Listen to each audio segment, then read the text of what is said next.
See, generally we have this, Azadi Ka Amrit Mahotsav, and we have been doing this not just this year, from the previous year itself, that 75th year we were doing on India, talks on India, right? Because the freedom that we enjoy today, there is a price that we have paid. It is not just, India is not 75 years old. Bharat is more than, I don't know, தொண்டு நிகழ்ந்தது அனைத்து உணர்ந்திடும் சூழ் கலை வாணர்களும் இவள் என்று பிறந்தவள் என்று உணரா இயல்பினலாம் எங்கள் தாய். Bharatiyar says, we don't know when Bharat was born. It is not few 75 years or 1000 years or 2000 years. He says, we don't know when Bharat was born. Millennia, right from 732 until 1947, we have been fighting to keep this Bharatiyata alive. And with so much, we have reached wherever we are today. From now, what next? Lot of people have, previous speakers have spoken a lot about, they have given glimpses of, unknown people who have contributed for India's freedom struggle. Right? We have come today. What next? What can each one of us can do in the next 25 years is something that all of us have to think of. Right? KGK was started in 2013. We have stepped into our 10th year. Young company, we have come a long way. But from now on, what next? How can KGK be a part of the larger Bharat narrative? It is not only in terms of economical growth. It is about if we want to say Vishwa Guru, Guru is not teacher, it is much more. How can we actually reach there? So as an organization, what can we do? We have Parsh Kumar Jain Saab today with us. I take immense pleasure in inviting him today. You know how difficult it is to find a Hindi speaking person in Tamil Nadu, that too a public speaker in Tamil Nadu, right? So I am highly indebted. Thank you very much. He is part of an entrepreneurial family, and he is also running an organization for a long time.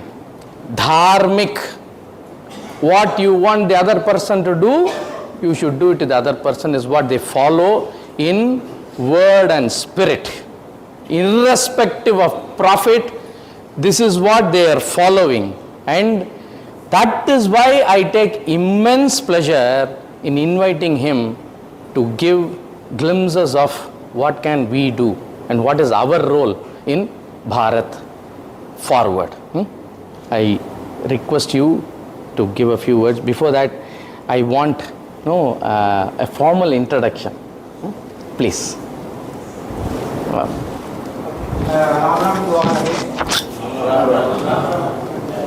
Thank you, Parshji, for coming here. So, Parsh Kumar Jain ji, he is from last.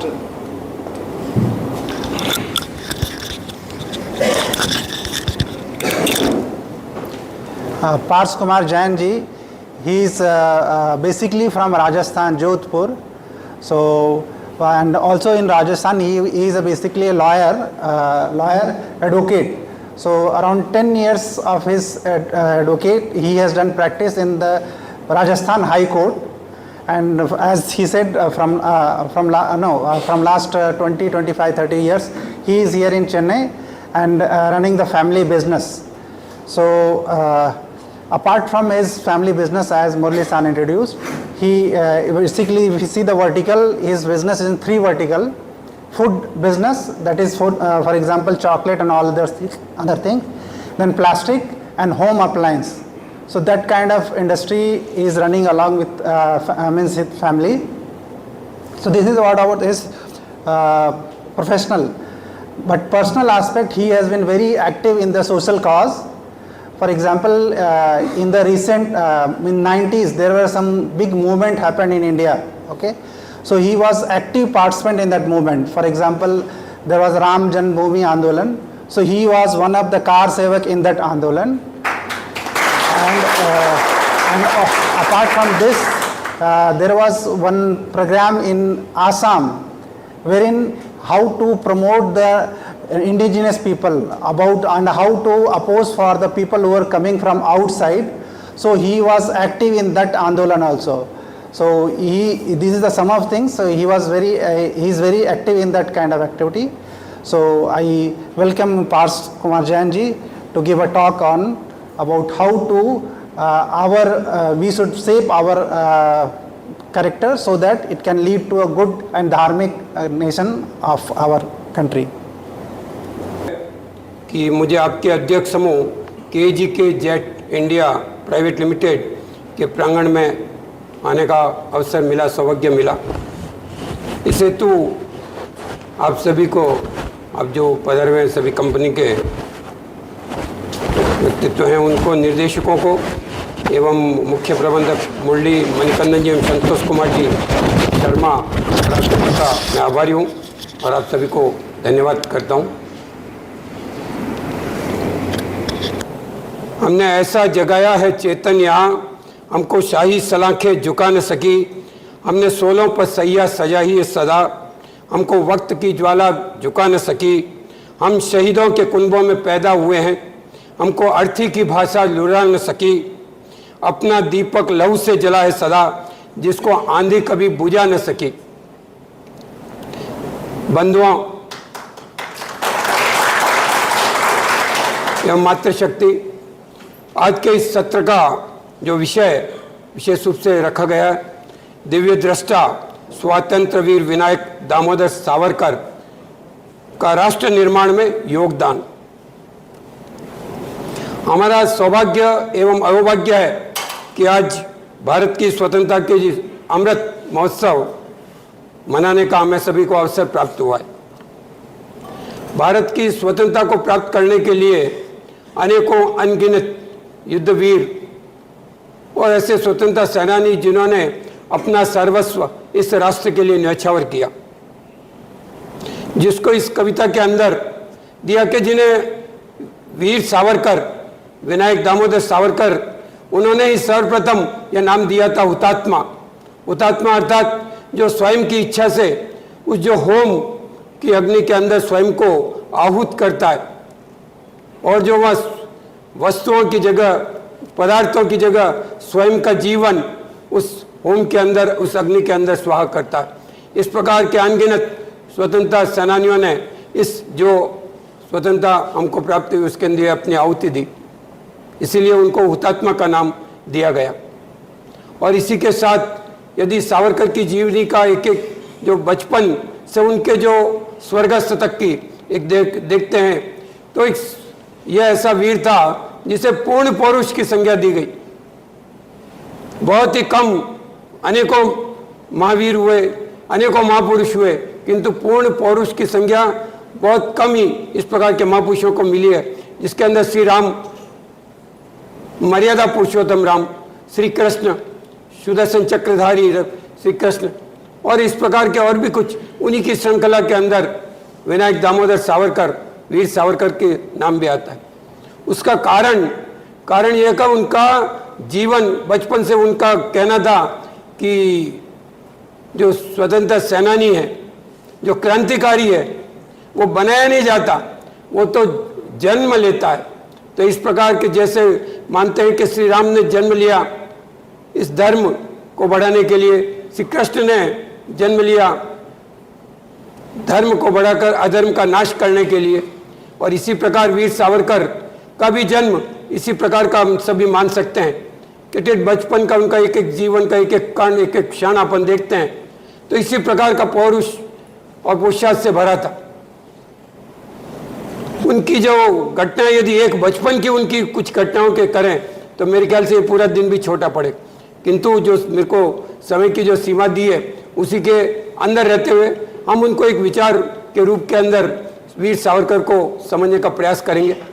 और जब यदि वीर सावरकर हमें समझ में आ जाता है तो आज की जो इस भारत की समस्या है और उसके माध्यम यदि उनका सॉल्यूशन है तो वीर सावरकर के जीवन से मिल सकता है। और उन समस्याओं के, भारत की समस्याओं की यदि समाप्त होती है तो पूरा विश्व भी समस्याओं ग्रस्त से बाहर आ सकता है। तो उनके जीवन की एक एक घटनाओं की, एक छोटी छोटी घटनाओं के माध्यम से अपन आगे बढ़ते हैं। जैसे उनके पूरा परिवार इस होम के अंदर पूरा जुटा, उनके पिता इसी प्रकार के बड़े विद्वान व्यक्ति थे और उनके अंदर भी जीवन के अंदर देशभक्ति भरी हुई थी, दामोदर पंत सावरकर। वो 3 भाई थे, 3 भाई भी अपने नाम के अनुकूल उनका पूरा जीवन रहा। गणेश पंत सावरकर बड़े भाई, तो छोटे भाई नारायण राव और ये मंझले भाई विनायक दामोदर सावरकर। विनायक और गणेश दोनों एक ही गणेश जी का नाम है और वैसा ही उनका जीवन भी भगवान के समान, देवताओं के समान रहा कि सभी पूरे समाज का, देश का और इस सृष्टि का दुख को मैं कैसे हरण करूं और इस सृष्टि को दुख मुक्त कैसे करूं। उसका छोटा छोटा जीवन के अंदर शक्ति की पूजा, भारत के कितने भी आप चाहे 1000 साल पहले जाइए, 1 लाख साल पहले जाइए, लाखों साल पहले जाइए, आदिनाथ जो जैनों के तीर्थंकर, प्रथम तीर्थंकर कहे जाते हैं, उनका भी इस प्रकार का सौष्ठव गिनाओ, 24 तीर्थंकर जो गिने जाते हैं जैनों के, तो सभी का उसका जो आता है कि कैसा शरीर था तो सौष्ठव से भरपूर रहता है। और भरत चक्रवर्ती जिसका कहा जाता है कि वो बचपन के अंदर शेर के जबड़े खोल के उसके दांत गिनता था। तो भारत के अंदर यह पुरानी परंपरा, संस्कृति रही है कि शक्ति की पूजा। यदि आपका स्वास्थ्य अच्छा है, आप शरीर से सशक्त हैं, तो आपकी बुद्धि भी काम करेगी। तो जो आप यथेष्ट जो चाहते हैं वो सब कर सकते हैं। तो जब कुछ विगत वर्षों से जब इस संस्कृति को छोड़ा, तो जब शरीर को भी छोड़ा, तो शरीर छोड़ा तो बुद्धि तो साथ में ही छूटती। तो ये सब चीज़ें इन महापुरुषों से वापस यदि हम प्राप्त करते हैं, इनकी जीवनी को पढ़ते हैं, इनको समझते हैं, चिंतन करते हैं, तो वापस प्राप्त किया जा सकता है। तो जो बचपन के अंदर किस प्रकार के जो कहते हैं कि कहावत है कि बच्चे के पाँव तो पूत के पाँव पालने में ही दिखते हैं, किस प्रकार की कहावत है, उसको चर्चा करते हुए उसकी एक एक घटनाएं जीवन के अंदर इस प्रकार से बनती है। तो जैसे कई फिल्में बनती है तो अपन देखते हैं इस प्रकार की कुछ घटनाएं घटित होगी जब भी वो फिल्म बनी। तो आज जो इस महापुरुष को याद कर रहे हैं तो और इन कहावतों को वापस बार बार हजारों साल के बाद भी दोहराते हैं, तो उसका मुख्य कारण उनका जीवन रहा। तो बचपन की छोटी घटना, बहुत छोटी घटना है, किंतु उनके शक्तिवंत होने का अपने को प्रमाण मिलता। छोटा था, 4 साल का, 5 साल का बालक विनायक दामोदर सावरकर, एक सर्प उनके घर के पास में आता है, काला नाग, जिसको देखते ही आदमी ऐसे ही भस्म हो जाता। उसको बड़े जतन के साथ 2 लकड़ी की पट्टियों के साथ करके उसको बड़ी यत्न के साथ उनका यदि जीवन पूरा सावरकर का देखेंगे विथ प्लानिंग के साथ, केवल भावावेश, अंधावेश, ऐसे ही मन के अंदर भावुकता के अंदर कोई कार्य कर दिया, ऐसा एक कार्य भी उनके जीवन के अंदर ऐसा नहीं हुआ कि जो उन्होंने भावावेश किया और बिना प्लानिंग के साथ किया। ये सब अपने जीवन के अंदर सीखने की घटना है कि कोई भी कार्य चाहे छोटा सा हो, चाहे वो घर का हो, चाहे ऑफिस का हो, चाहे समाज का हो, चाहे राष्ट्र का हो, उसके लिए पूर्व नियोजित प्लान आवश्यक है। तो उन्होंने तुरंत उसको पहले भापा और उसके बाद 2 लकड़ी लेके और कैसे उसको नाक को बड़े यत्न के साथ उसके अंदर पूरा लपेट के दोनों लकड़ी की पट्टियों के अंदर, और जैसे पतंग को आप कैसे उड़ाते उस प्रकार से उनके मित्रों ने कहा आप छोड़ दे इसको, तो बड़ा यत्न के साथ उसको इतना दूर फेंका कि वो अपना आप वहाँ से ओझल हो गया। इस प्रकार से एक छोटा 4 साल का बच्चे की अपन क्या कल्पना कर सकते हैं कि उसको देखते हुए पता चलता है कि वो किस प्रकार का शूरवीर बनेगा आगे बढ़ के। इस प्रकार और कैसे इस प्रकार के संस्कार मिलते हैं, माता पिता किस प्रकार से छोटी छोटी बातों से, छोटे से मन के व्यक्ति को किस प्रकार से देता है कि वह छोटे थे और कुछ प्रकृति की भी एक विडंबना रही उनके साथ,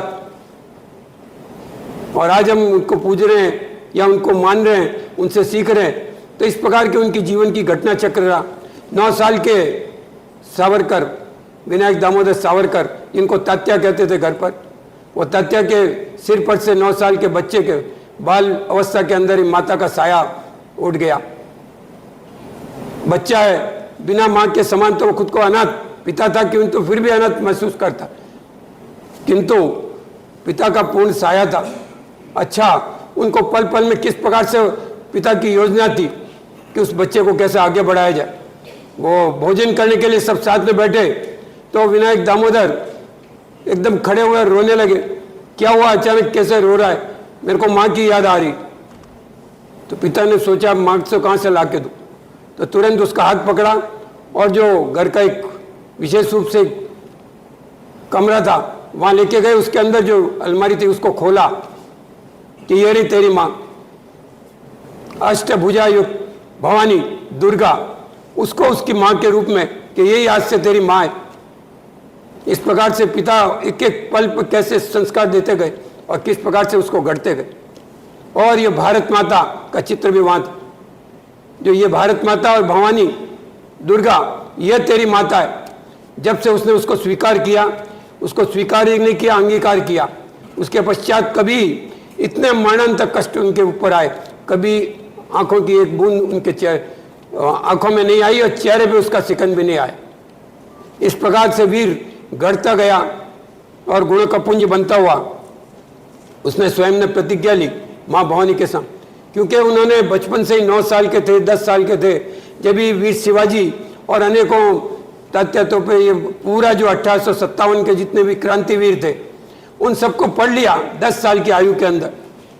जब अपन नाम भी याद नहीं आते, आज की जो स्थिति विशेष रूप से बड़ा अपन लोगों को सोचने के लिए करता है कि वो 10 साल का बालक पूरे इतने क्रांतिवीरों को पढ़ चुका था और निर्णय भी कर चुका था कि मुझे शिवाजी की तरह आगे बढ़ना है।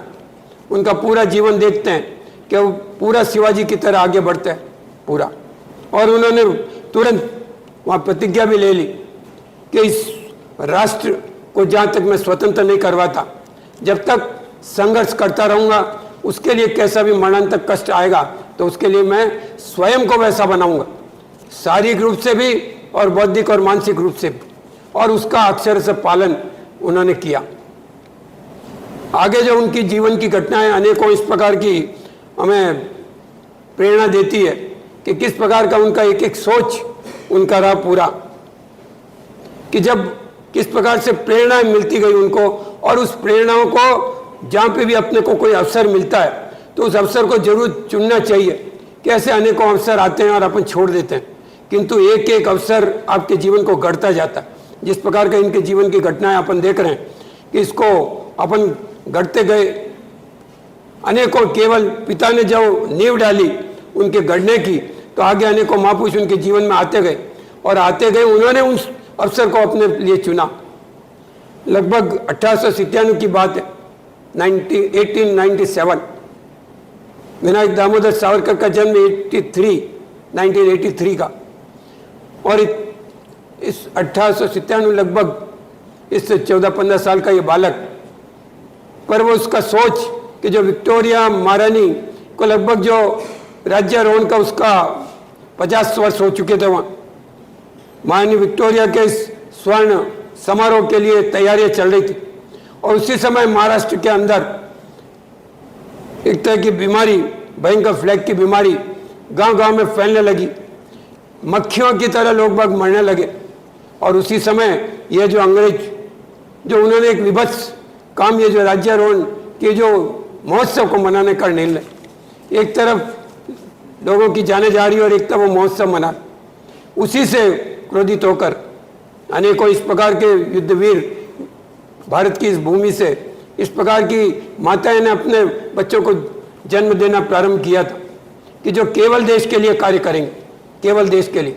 उसी में से 2 ऐसे क्रांतिकारी निकले, चापेकर बंधु, दत्तोपंत चापेकर और बालकृष्ण चापेकर।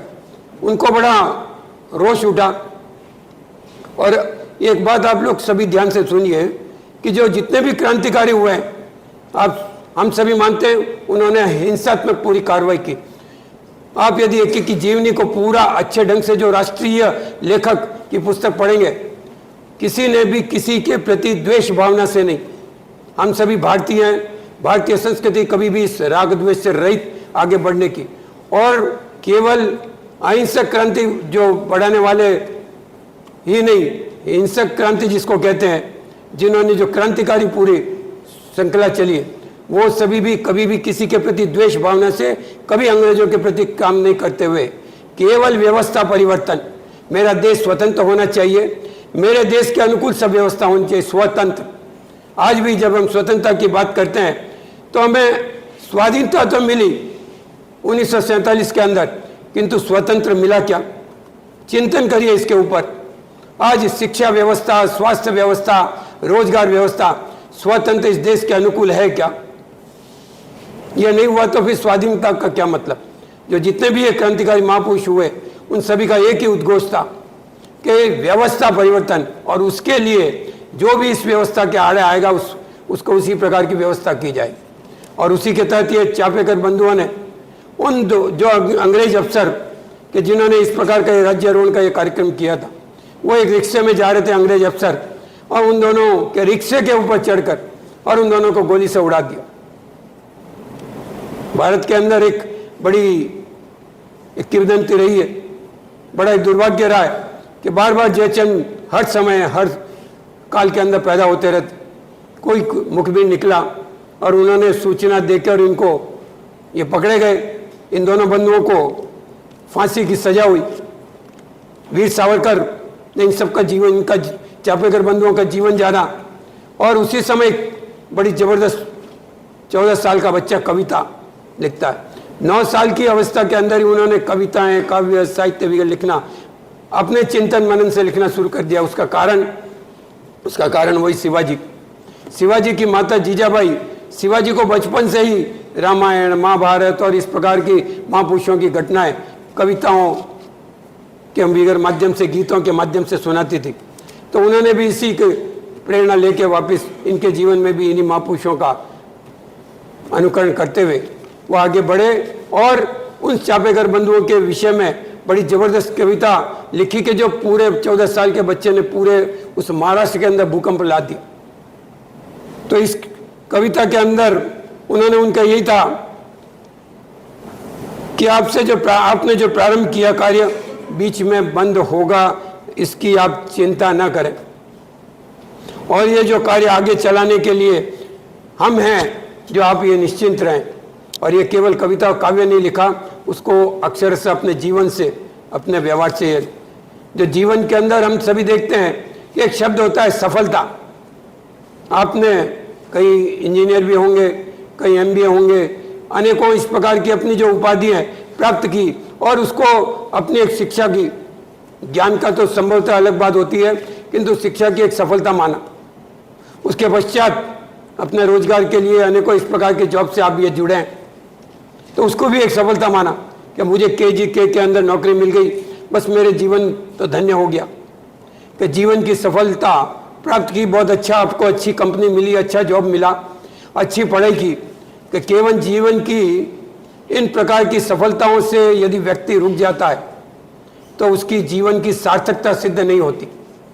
उस शब्दों का आप अर्थ बराबर समझने की कोशिश करना कि एक सफलता प्राप्त करना अच्छी बात है, किंतु जीवन हमें मिला है, मनुष्य जीवन, उसका सार्थक होना अत्यंत आवश्यक है। इन क्रांतिवीरों ने, इन महापुरुषों ने अपने जीवन को सफलतम रूप से चलाया, अच्छे ढंग से शारीरिक रूप से, मानसिक, बौद्धिक रूप से परिपक्व हुए, किंतु उससे ही उसको परिपूर्ण नहीं मान के अपने जीवन को सार्थक किया, और सार्थक जन जन के लिए अपना तिल तिल जला के उस जीवन को सार्थक किया। तो हम भी इस बात को माने, अपने जो कलीग हैं, अब पढ़ाई के दिनों के अंदर इस प्रकार का अपन सुनते हैं, अनेकों अपने सहपाठी के साथ में रहते हैं और उसके लिए सुख दुख में साथ निभाते हैं। तो वो का वो जीवन के अंदर जब हम इसमें कार्यरत रहते हैं, परिवार में जहाँ पे भी रहते हैं, अपने आस पड़ोस के लोगों के लिए कितना समय देते हैं, उनके बारे में कितना सोचते हैं, उनके सुख दुख में काम आते हैं क्या? और इसके माध्यम से ही जो कुटुंब प्रबोधनम होता है, परिवार के लिए कितने योग्य रहते हैं, इन सबको यदि जोड़ें तो जीवन की सार्थकता राष्ट्र के लिए सिद्ध होती है। तो इसी जीवन की सार्थकता को सिद्ध करने के लिए वीर सावरकर आगे बढ़ते गए और इनसे कैसे प्रेरणा प्राप्त करते हैं कि राहें दिखा रही है इतिहास की व्यथाएं, राही ना भूल जाना बलिदान की कथाएं, संकट तिमिर गिरेंगे हम चीर कर बढ़ेंगे, आशीष बस यही हो पथ से भटक न जाए, आशीष बस यही हो पथ से भटक न जाए। बार बार इस बात का चिंता करें। जब आदमी सफलताएं प्राप्त करने लगता है, अपना जो उसने जो सोचा था वो कार्य लगातार होता जाता है, तो फिर पथ से भटकने की बहुत संभावनाएं बढ़ती जाती है। इस बात को बार बार यदि अपन चिंतन करते रहें तो इस प्रकार के अवसर नहीं आते। अनेकों इस प्रकार के कार्य करते हुए वीर सावरकर ने एक छोटे से बचपन की अवस्था के अंदर भी अपना एक मित्र संगठन खड़ा किया। सावरकर का यदि जीवन देखें तो हर समय कहीं वो अकेले नहीं दिखे। उस व्यक्ति के अंदर इतनी विद्वता, इतनी शारीरिक क्षमता, किंतु कहीं भी कोई भी कार्य अकेले नहीं करते हुए टीम के साथ किया। जो टीम लीडरशिप, उसका नेतृत्व करते और नेतृत्ववान तैयार करते। ऐसा कार्य उन्होंने इस प्रकार का किया कि स्वयं खड़े हुए, स्वयं आगे बढ़े, किंतु स्वयं के समान, जैसे अपने राजस्थानी में कहावत और भी है कि बाप से बेटा सवाया। उनके जितने भी उनके अनुयायी साथ में रहे, वो सब उनसे भी आगे और बढ़े। इस प्रकार के अनेकों उदाहरण जीवन के अंदर अपने को देख के मिलते हैं। और उसके लिए बाधाएं, कितनी बाधाएं, यदि अटल जी की, पूर्व प्रधानमंत्री अटल जी के शब्दों में कहें तो बाधाएं आती आए गिरे प्रलय की घोर घटाएं, बाधाएं आती है आए गिरे प्रलय की घोर घटाएं, पांवों के नीचे अंगारे सिर पर बरसे यदि ज्वालाएं, निज हाथों से हंसते हंसते आग लगाकर जीना होगा, कदम मिलाकर चलना होगा।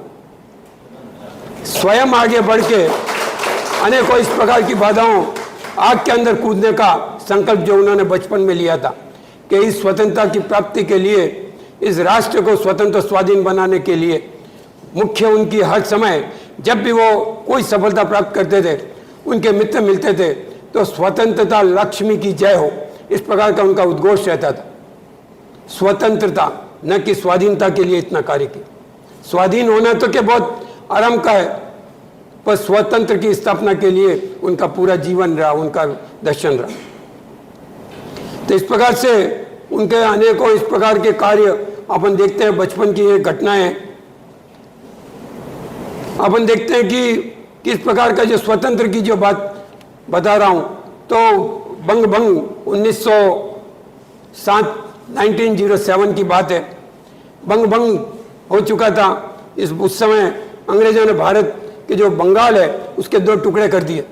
उसके लिए जबरदस्त आंदोलन प्रारंभ हुआ, जो लोकमान्य बाल गंगाधर तिलक और गोपाल कृष्ण गोखले और अनेकों इस प्रकार की श्रृंखला खड़ी थी देश के इस प्रकार के महापुरुषों की। पर उनका जो कार्य चल रहा था उस समय कि अंग्रेजों का इस प्रकार का जो ये काला कानून है उसका विरोध किया जाए, असहयोग आंदोलन किया जाए, उसके लिए धरना प्रदर्शन किया जाए। उससे एक कदम आगे इस बाल वीर सावरकर, उसका एक अलग सोच था। उन्होंने गोपाल कृष्ण गोखले से मिलना हुआ। उनकी जो इस प्रकार के अनेकों, उससे पहले कॉलेज उनके लेख वगैरह पढ़े थे, जो उनसे मिले, जो उनका इस प्रकार का सोच अपने को आज की जो स्थिति के अंदर अपन कहते हैं आत्मनिर्भर भारत, स्वदेशी भारत, ये ठेठ उस प्रकार की विचारणा ठेठ उस समय उन्होंने दी। उस समय भी उन्होंने कहा कि केवल विरोध से कुछ नहीं होने वाला है, बहिष्कार किया जाए।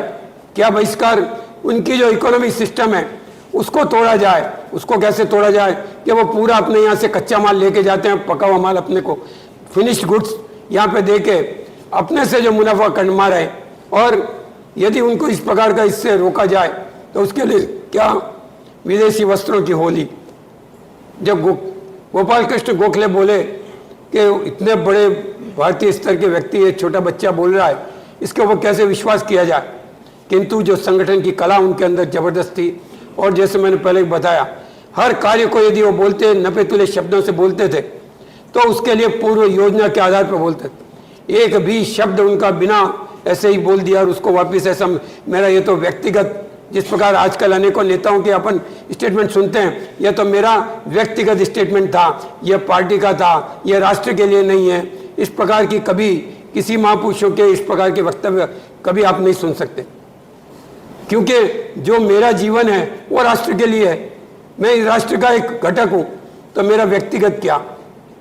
यदि आप यहाँ पे कार्य कर रहे हैं तो आपका इंडिविजुअल है, आपको अच्छा ढंग से रहना है, किंतु आपके हर कार्य, आप कभी अकेले भी बाहर गए और वहां किसी प्रकार का कोई दुर्व्यवहार किया तो हर एक पूछता है आप कहां से आए, केजी के, पूरी कंपनी उसके पीछे बदनाम हो।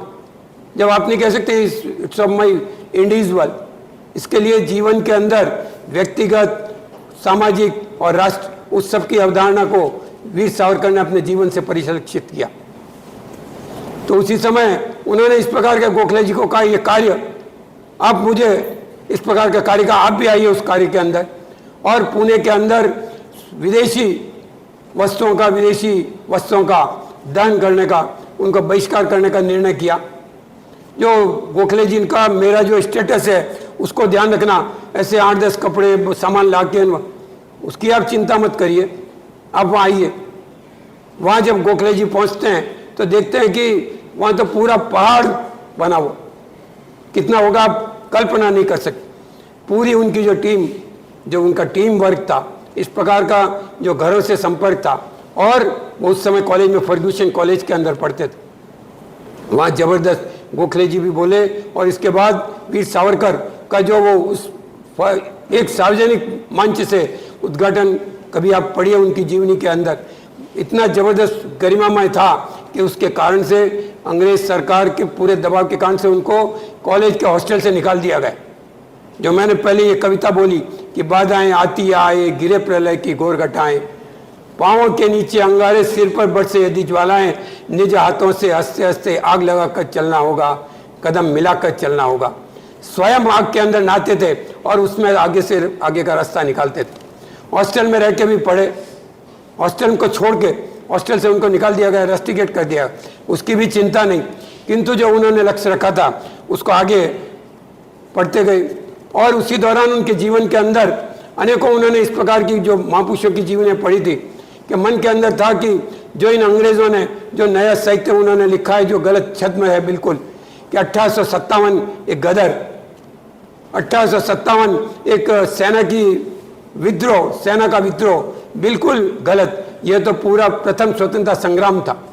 तो उसको उन्होंने उसके लिए बहुत खोज की, जहाँ जहाँ इस प्रकार के पूरे उनको मिले वो सब उसको एकत्रित किया, और उसको करते हुए वो कॉलेज के अंदर पढ़ रहे थे। वहाँ से उन्होंने अपनी जो पढ़ाई पूरी की, और उसके बाद लॉ की पढ़ाई के लिए वो आगे पढ़ना चाहते थे। वहाँ लॉ की पढ़ाई के लिए काम करते करते उनको फिर लगा कि हमें इससे आगे जाके इन अंग्रेजों से भिड़ना है, इनसे टक्कर लेनी है, तो उन्हीं के रूप सशक्त बनना होगा।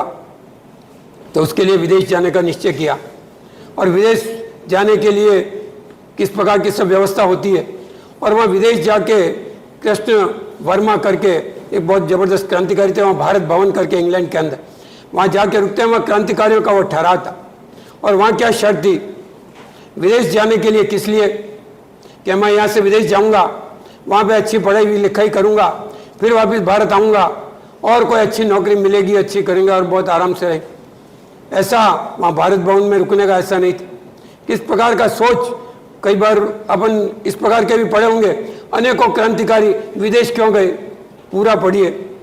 जितने भी क्रांतिकारी यहाँ से गए और वो वहाँ जाके पढ़ रहे हैं, तो वहाँ जो इस भारत भवन के अंदर रह के पढ़ रहे हैं, तो वहाँ के एक नियम था कि जो भी यहाँ पे आके पढ़ेगा उसकी व्यवस्था होगी, किंतु यहाँ पढ़ाई करके और वापस भारत जाके वहाँ न तो सरकारी नौकरी करेगा, न अंग्रेजों का गुलामी करेगा, वह राष्ट्र के लिए कार्य करने के लिए तैयार है तो यहाँ रह सकता है और यहाँ पढ़ाई कर सकता है।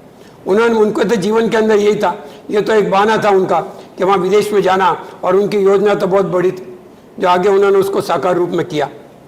और इसके तहत उन्होंने कॉलेज के अंदर भी अपना एक बड़ा दल खड़ा कर दिया, अभिनव भारत, और धीरे धीरे करके उनके अनुयायी बनते गए, और जिसका अनुयायी नहीं उनके विचार के पोषण करता, उनके मार्ग पे उनके सोच वाले बनते गए।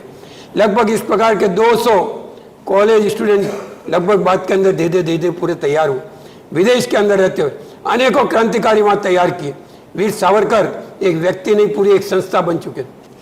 और उसके इस प्रकार के वो जो भारत भवन से अनेकों इस प्रकार के उनके कार्य चलते चलते उन्होंने वहाँ पे रहते हुए जो 1857 प्रथम स्वतंत्रता संग्राम, वहाँ से अनेकों इस प्रकार की पुस्तकों से, व्यक्तियों से माध्यम से पूरा संकलन किया।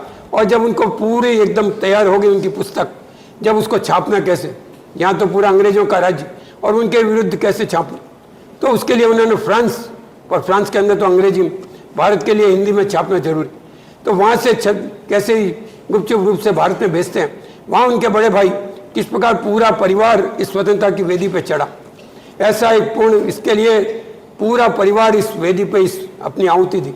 उनके बड़े भाई ने यह बेड़ा हाथ में लिया और उस पुस्तक को छपाया। अंग्रेजों का पूरी गिद्ध दृष्टि तो थी, और जब इस वीर सावरकर इस प्रकार के इस काम को इस प्रकार, और उसी के साथ यहाँ से वीर सावरकर बंदूकें किस प्रकार की पुस्तकों की कटिंग करके और उसके अंदर बंदूक डाल के और अनेकों क्रांतिकारी को वहाँ भेजा, और जो भी अंग्रेज इस प्रकार से अत्याचार अनाचार करता था उसका तुरंत उसको प्रत्युत्तर देने लगे। पूरी उनकी नींवें हिलने लगी, और इसी नींवों के हिलते हिलते वहाँ जो गणेश राव जो उनके बड़े भाई थे, वो जो इस प्रकार की पुस्तक को पकड़ तो नहीं, किंतु जानकारी मिल गई, वो पकड़े गए और उनको आजीवन कारावास के रूप में मिल गया। और वहाँ से वो उससे पहले वीर सावरकर से ही पहले, विनायक सावरकर पहले अंडमान चले गए। इधर उनके पिताजी का स्वर्गवास हो चुका था, बड़ा भाई अंडमान चला गया, परिवार को कौन संभालना, छोटा भाई छोटा था अभी तक। वीर सावरकर की इससे पूरे पहले शादी हो गई थी। जब उनकी पत्नी यमुना किस प्रकार से पूरा रामचंद्र जी का अपन वर्णन देखते हैं कि किस प्रकार रामचंद्र, मर्यादा पुरुषोत्तम रामचंद्र बोलते हैं अपन, उनकी जीवनी को राम की जीवनी नहीं बोलते अपन, रामचरितमानस बोलते हैं। मर्यादा पुरुषोत्तम राम और रामचरितमानस, कहीं राम की व्यक्तिगत कोई कथा नहीं, उनका एक एक चरित्र दिखता है, उनके पूरे परिवार का एक एक चरित्र हमारे लिए बड़ा ही प्रेरणादायी बनता है। तो इस प्रकार के जो शब्दों की भारत के अंदर विशेष रूप से उन शब्दों के ऊपर ध्यान दीजिए और उस शब्दों को पाइए। आप किसी भी पूजा पद्धति को मानते हैं, किसी भी धर्म मत पंथ को मानते हैं, किंतु इस प्रकार के जो व्यक्तित्व हुए हैं वो केवल किसी एक ग्रुप के लिए, किसी एक समाज के लिए, किसी केवल भारत के लिए नहीं। भारत तो एक माध्यम है, इसके माध्यम से पूरे विश्व को संदेश देते हैं कि किस प्रकार से परिवार में जिया जाता है, किस प्रकार से राष्ट्र के लिए जिया जाता है। वो सब पूरी जीवनी इनके लिए हमारे लिए प्रेरणा देती है। रामचंद्र जी से लगा के ठेठ वीर सावरकर तक उसको बराबर वो कड़ी चलती आ रही, और आज भी इस प्रकार के अनेकों व्यक्ति अपने को देखने को मिलेंगे। यहाँ चेन्नई की बात बताता हूँ, सौकारपेट आप कभी लोग बाग गए होंगे, वहाँ का एक परिवार है, कांकरिया परिवार, कपड़े का कार्य है उसका, 3 भाई हैं, अच्छे समृद्ध परिवार है, उनके 2 लड़कों की शादी हो गई, पूरा परिवार एक ही साथ रह रहा है।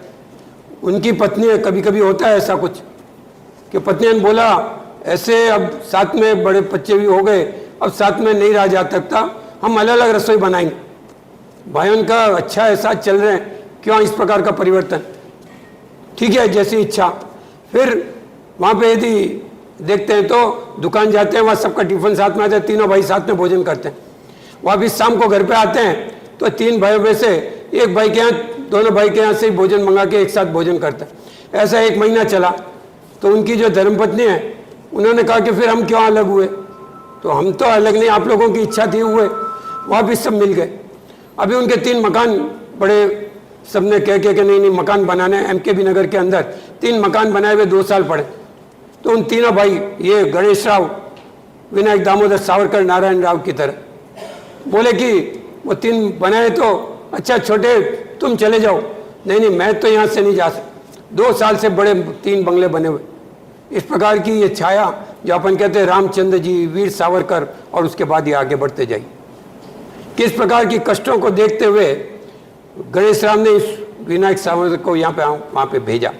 और यहाँ ही नहीं, उसके आगे की आप देखें तो जब भाई गणेश राव को जेल में भेज दिया गया और अंग्रेज सरकार ने उनका घर पूरा नीलाम कर दिया, और घर ही नीलाम नहीं किया, आगे के देखिए उनके जो बर्तन भांडे उनको भी नीलाम कर दिया पूरा। दोनों माताएं, वीर सावरकर की पत्नी, धर्म पत्नी और गणेश राव की पत्नी, किस प्रकार से ठोकरें खाने के लिए। इन क्रांतिकारी ऐसे ही आगे नहीं बढ़े, पर उन्होंने निर्णय लिया हुआ था कि बाधाएं आती है आए, और आपको स्वयं ने, इसलिए उनको हुतात्मा कहते हैं कि अग्नि के अंदर प्रविष्ट करने के लिए, और उससे हम रास्ता बाहर निकालेंगे, उससे बाहर निकालेंगे। इस प्रकार की नाव को अपने समुद्र के अंदर डाल के उन्होंने अपनी नाव, अपने जहाज अपन स्वतंत्र रूप से एकदम बड़े स्वाभिमान से खड़े होकर इस प्रकार का उद्बोधन सुन रहे। तो इस प्रकार का जीवनी को हमारे जीवन के अंदर भी स्वाभिमानता है। इस प्रकार का वो आगे बढ़ते हुए इस प्रकार की उनको सूचनाएं मिलती रहती थी। किंतु वहाँ पे माधव कामा का नाम सुना होगा, मैडम कामा जो एक पारसी थी, रुस्तम जी की पत्नी थी, वो इन क्रांतिकारियों का इस प्रकार का उनको जैसे ही पता चला तो वो तुरंत वहाँ पहुँचती है और कैसे उनकी जो भी है व्यवस्था, मिनिमम व्यवस्था सब करती। इस प्रकार से कहीं से कहीं ईश्वर इस प्रकार के कार्यों को आगे बढ़ाने के लिए सहयोग करता रहता। आगे बढ़े, वहाँ से कॉलेज के अंदर वो किए, उसके बाद जो बैरिस्ट्री की पढ़ाई के लिए पूरी वहाँ विदेश के अंदर आगे बढ़ रहे थे। बैरिस्ट्री की पढ़ाई पास कर ली, तो पढ़ाई पास करने के बाद भी संकट कहाँ खत्म होने वाला था, जब वहाँ चारों तरफ तो उनके जो उस समय भी इन गतिविधियों से जुड़े हुए थे, कहीं भी इस पढ़ाई के अंदर गतिविधियों से नहीं रुके। जो क्रांतिकारी गतिविधि किस प्रकार की थी, जो एक छोटी घटना किस प्रकार से उन्होंने एक स्वतंत्रता सेनानी को गढ़ा, जैसे वो पत्थर के मंदिर के अंदर अपन देखते हैं कैसे गढ़ाई करता है गढ़ाई वाला, वैसे गढ़ा। किस प्रकार से उनकी तीक्ष्ण बुद्धि और उनकी जो कहते हैं सम्यक दर्शन, सम्यक ज्ञान, सम्यक चारित्र, इस प्रकार का उनकी प्रज्वलित उनका पूरा जीवन रहा है। तो उन्होंने एक, उनकी सभा चल रही थी भारत भवन के अंदर, इंडिया हाउस के अंदर, जो नीचे इंग्लैंड के अंदर, तो वहाँ नीचे जबरदस्त ग्रामोफोन की आवाज़ आ रही थी गाने बजाने की। तो वहाँ सभा चल रही थी ऊपर कई युवाओं के साथ, जो उन्होंने वरदराज करके क्रांतिकारी थे उनको नीचे भेजा कि जाओ नीचे, कौन इस प्रकार का उद्यम युवा है या कौन व्यक्ति इस प्रकार से हमारी जो सभा इसको पूरा विघ्न डाल रहा है।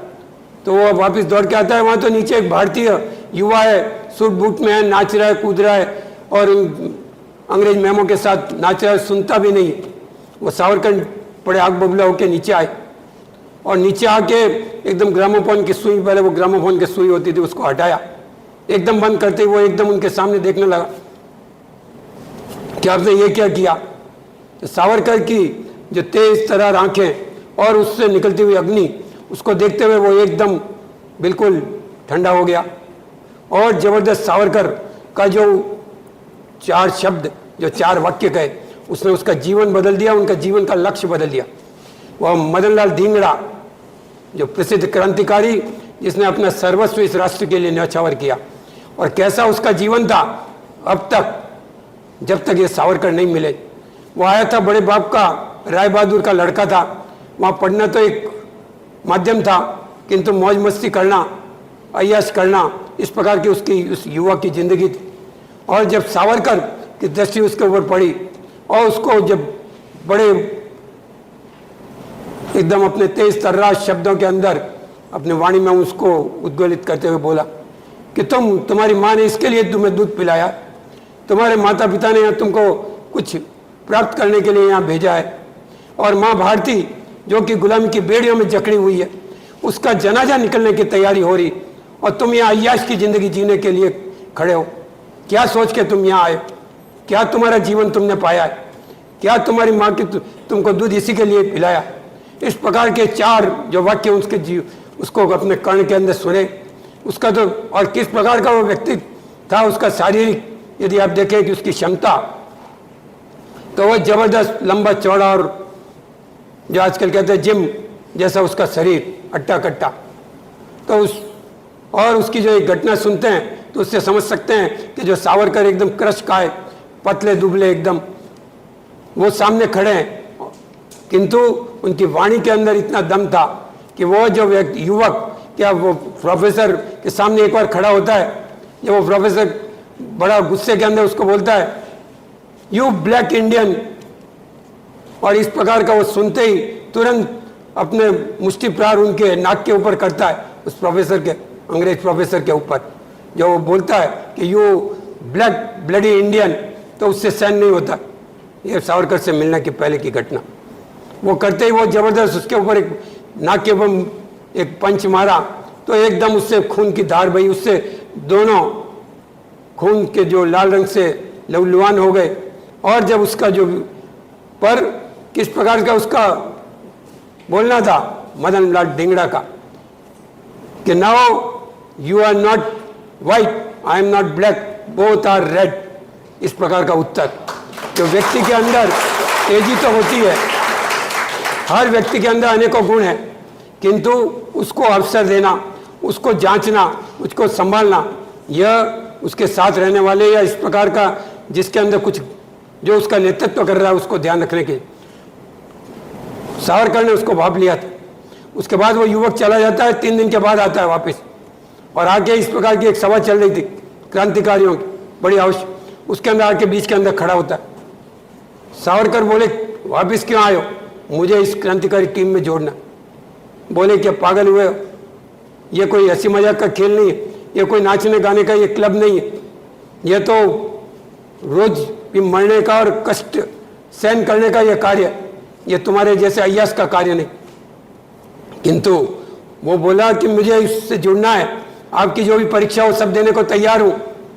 तो सावरकर भी इतना समय उनके पास भी नहीं था कि उसकी और परीक्षा लाए, कि बोले इधर आओ, टेबल पड़ा था, रखो हाथ तुम्हारा, हथेली रखी, पास में एक लोहे का सरिया पड़ा था तीखा, देख रहे हो, सब कुछ देख रहा हूं, हंस रहा था वो, और ले वो सरिया जबरदस्त ऐसा कैसा पूरा उसके हाथ में, जो टेबल को भी पार कर गया और खून का फुहारा छूट गया। और मैडम कामा सामने खड़े थे और वहाँ जितने भी थे उन सबके मुंह से एकदम अवाक निकल गया, क्या हो गया। किंतु उस समय भी एकदम निष्कंपन्न 2 ही व्यक्ति थे जिनके बिल्कुल कंपन्न नहीं था, वो था एक मदनलाल धिंगड़ा और वीर सावरकर। वीर सावरकर भी एक बार तो अचंभे रह गए, क्या हुआ तुमको, कि कुछ नहीं, आपकी जो वाणी सुनी, जब से मैंने लक्ष्य निश्चित कर दिया, मैंने चिंतन शुरू किया, मैं क्यों आया हूं इस पृथ्वी पे, मेरी माँ ने मुझे क्यों जन्म दिया है, और मुझे मेरे जीवन का लक्ष्य मिल गया, और उस लक्ष्य की पूर्ति के लिए मैं सर्वस्व न्यौछावर करने के लिए आपके पास आया।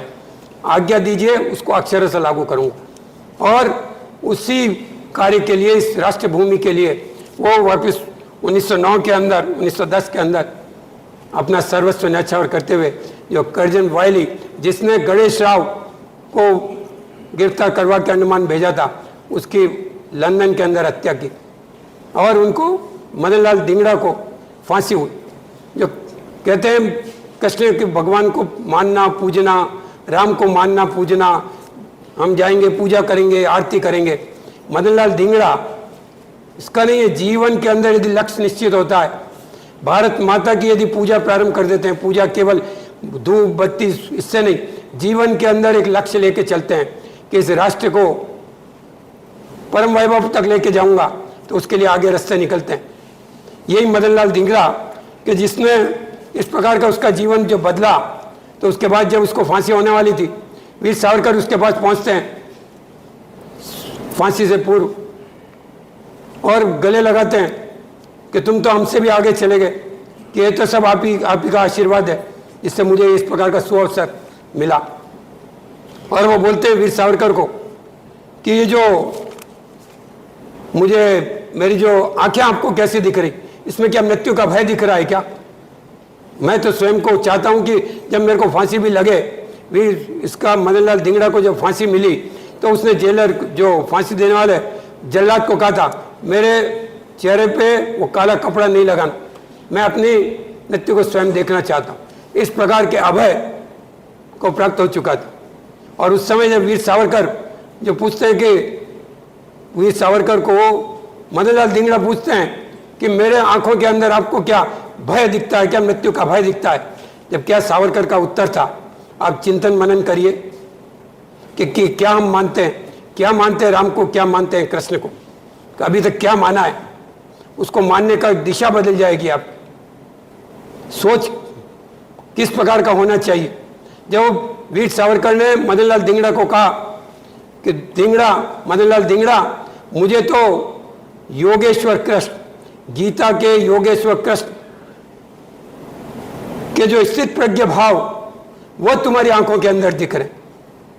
जो व्यक्ति अभय को प्राप्त हो जाता है उसका किसी के प्रति राग द्वेष नहीं रहता, किसी के प्रति कोई मलिन विचार नहीं रहता।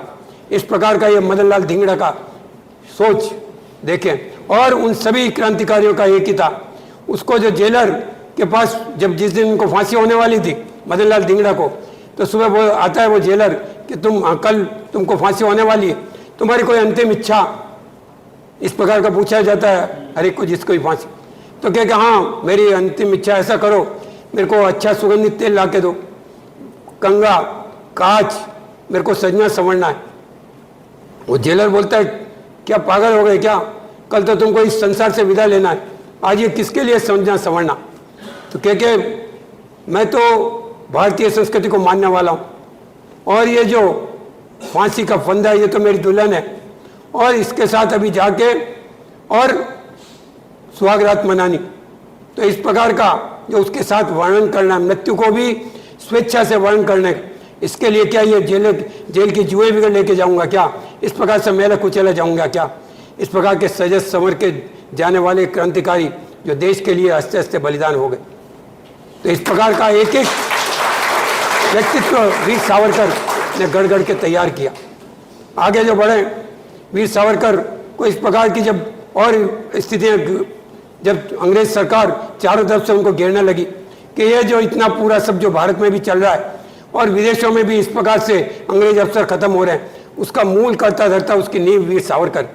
पर सावरकर का एक हर कार्य ऐसा होता था कहीं भी सबूत नहीं, हर कार्य बड़ा प्लानिंग के साथ होता था।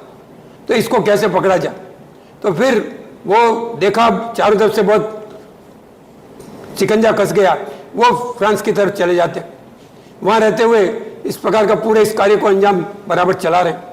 इसको चलाते चलाते और बीच के अंदर जैसे मैंने बताया कि उनको जो बैरिस्टर की डिग्री मिलनी थी, तो उसको भी उन्होंने, जब उनको बैरिस्टर की डिग्री उसके लिए रोड़े आए, कोर्ट के अंदर गए, वो सब हुआ।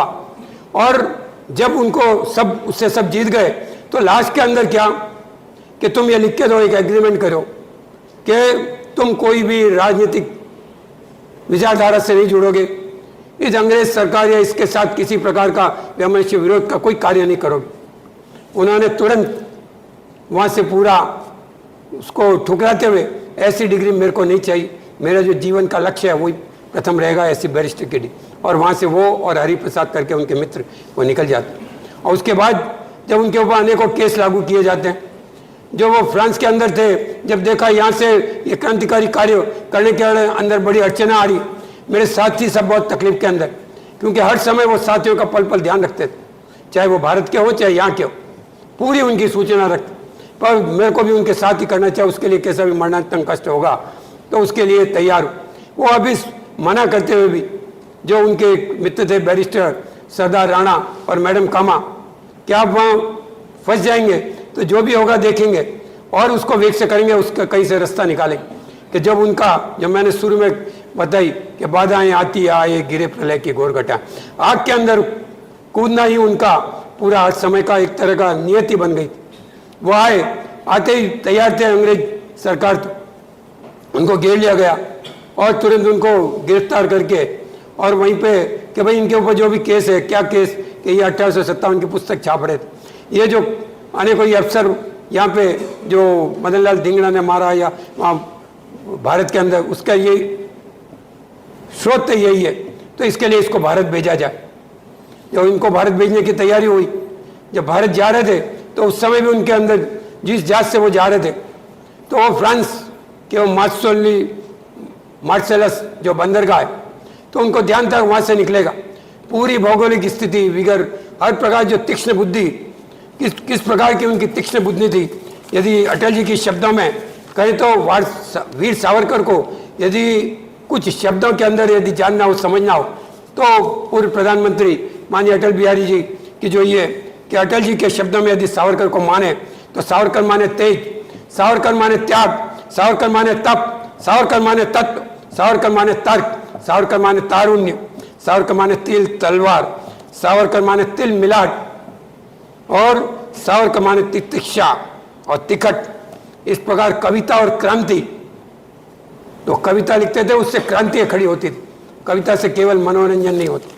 इस प्रकार के जितने भी शब्द, जो भी जितने भी गुण या विश्लेषण मैंने खड़े किए, एक एक जीवन की उनकी घटनाएं, चाहे बचपन के लो या बाद की अंडमान की, इस प्रकार से उनका पूरा जीवन, जो अटल जी ने भी ये यदि लिखा है तो उनकी जीवनी के आधार, उनको जीवन को उन्होंने तो उनको करीब से देखा, उनके साथ रहे, उसके आधार पर उन्होंने ये लिखा है पूरा।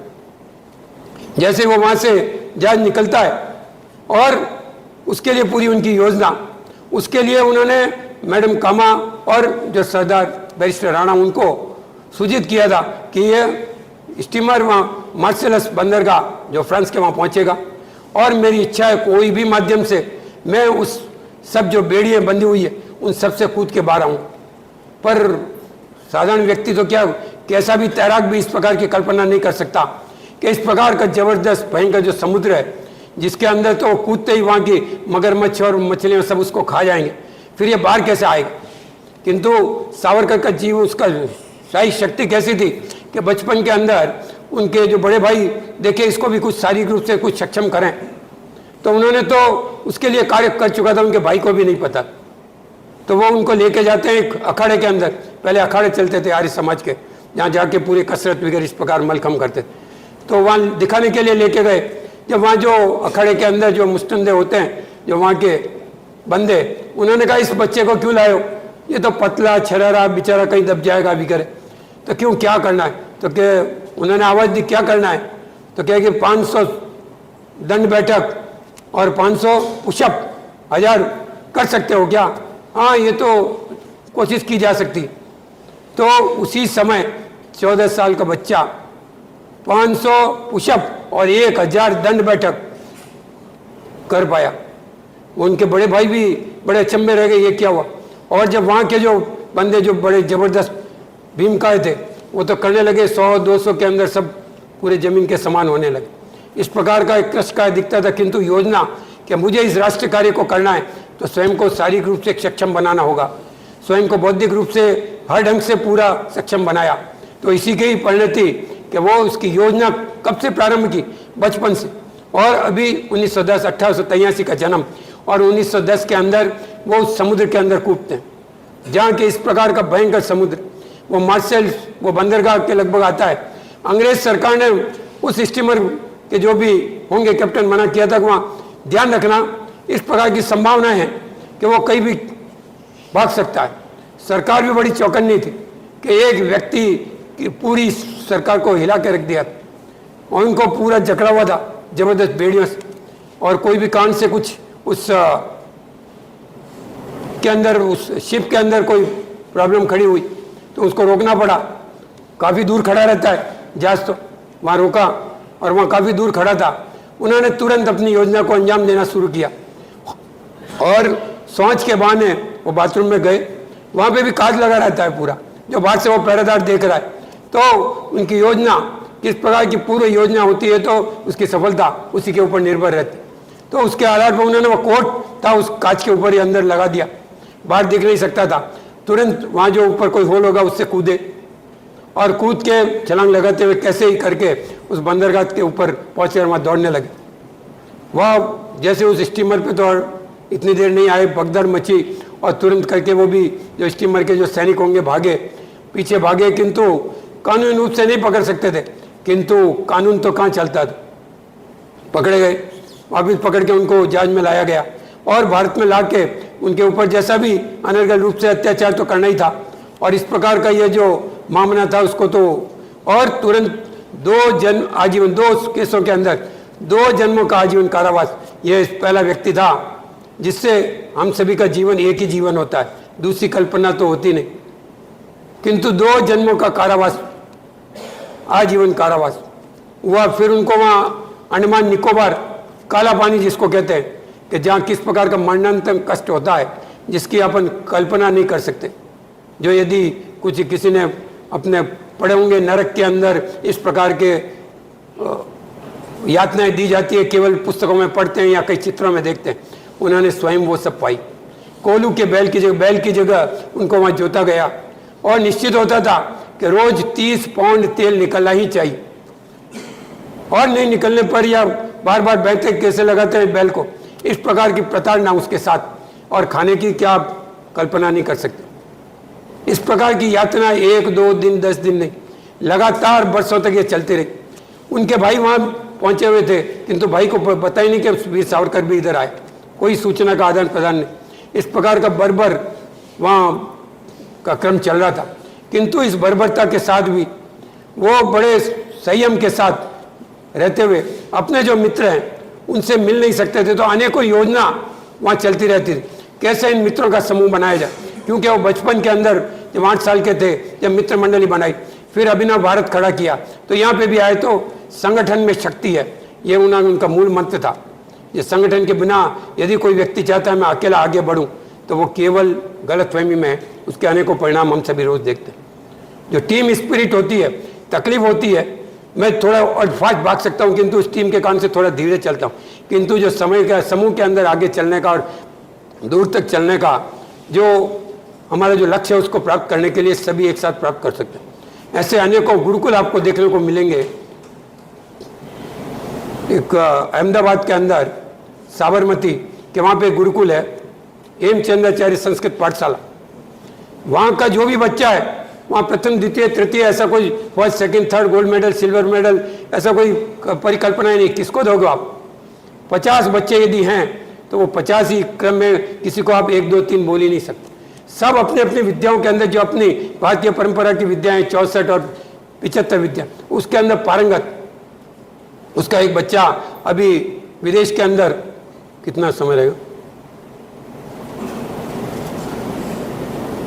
उसी का गुरुकुल का एक बच्चा विदेश के अंदर इंडोनेशिया के अंदर वहाँ पे भेजा जाता है या भारत की कई प्रतियोगिता और 20 देशों की वहाँ एक प्रतियोगिता होती इंडोनेशिया के अंदर काय की मैथमेटिक्स।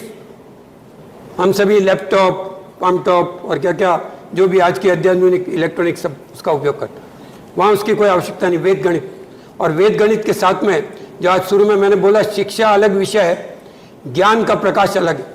यहाँ पर बैठे हुए यदि लाइट बंद कर दी जाए तो बाहर कितना प्रकाश है अपने को कल्पना कर सकते हैं। यदि किसी ने नहीं देखा हो सूर्य को तो वो सोच भी नहीं सकता कि इस प्रकार का भी सूर्य होता है। तो वही कल्पनाएं अपन भी सोचते हैं कि बिना पहली दूसरी तीसरी फिर BE ME MBA उसके सिवाय भी कोई शिक्षा होती है क्या, उसके सिवाय होता है ज्ञान।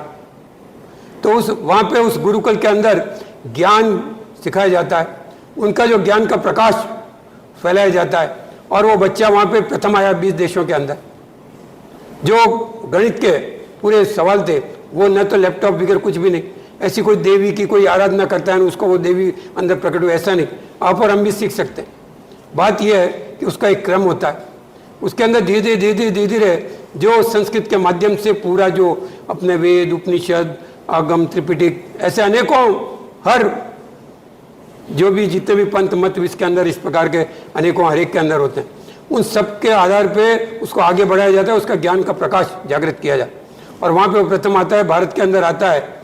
जब भारत के अंदर जैसे ही वो प्रवेश करता है तो उस समय के तत्कालीन सरकार के मंत्री प्रकाश जावड़ेकर जी और एक और मंत्री वो साथ में बैठे हैं और जो सामने पत्रकार खड़े हैं वो बोले कि आपको कुछ क्वेश्चन ही पूछनी है। हाँ पूछिए आप। जो कुछ ऐसा सॉल्यूशन एक होता है कि 70 सेकंड के अंदर अनेकों क्वेश्चन एक साथ पूछे, आपके जितने भी पूछने आप पूछ लीजिए और उन्हीं का उत्तर वो तुरंत एक एक करते हुए सबको दे देते। और सभी को यही आप भी अपने इस प्रकार का प्राप्त कर सकते हैं। तो इस प्रकार का ज्ञान भारत के अंदर आज भी विद्यमान है। आज भी लगभग 5000 इस प्रकार के गुरुकुल अपने इस भारत के अंदर है। इस प्रकार का गोवा के अंदर भी ऐसे अनेकों जिसको मैंने खुद ने देखा है उसकी बात करता हूँ कि जहाँ गोवा के अंदर एक छोटा सा गांव है, नाम भूल गया, उस गांव के अंदर केवल 3 विषय पढ़ा जाते हैं संस्कृत के, संस्कृत ग्रामर तर्क शास्त्र और एक इसी प्रकार का एक विषय और है। 3 शास्त्र 6 साल पढ़ाते। वहाँ पे प्रवेश 10वीं जो अपन जमा आयु के हिसाब से बता रहा हूँ 10वीं पास के लड़के लड़कियों को 40 को रखते हैं और उनका उसके माध्यम से 6 साल में सर्वांगीण विकास। और आज भारत की नहीं विदेश की कई यूनिवर्सिटीज़ वहाँ लाइन लगा के खड़ी है। कि इस बच्चे को हमारे पास भेजो, उसको हेड ऑफ डिपार्टमेंट बनाना है। किस लिए बनाना है कि जो पीएचडी कर रहे हैं, जो स्कॉलर्स है, उनको गाइड करने के लिए बच्चा करेगा। ये सब भारत की बता रहा हूँ, कोई भी अपन में से कोई भी सीख सकता है, आज की तारीख में भी सीख सकता है।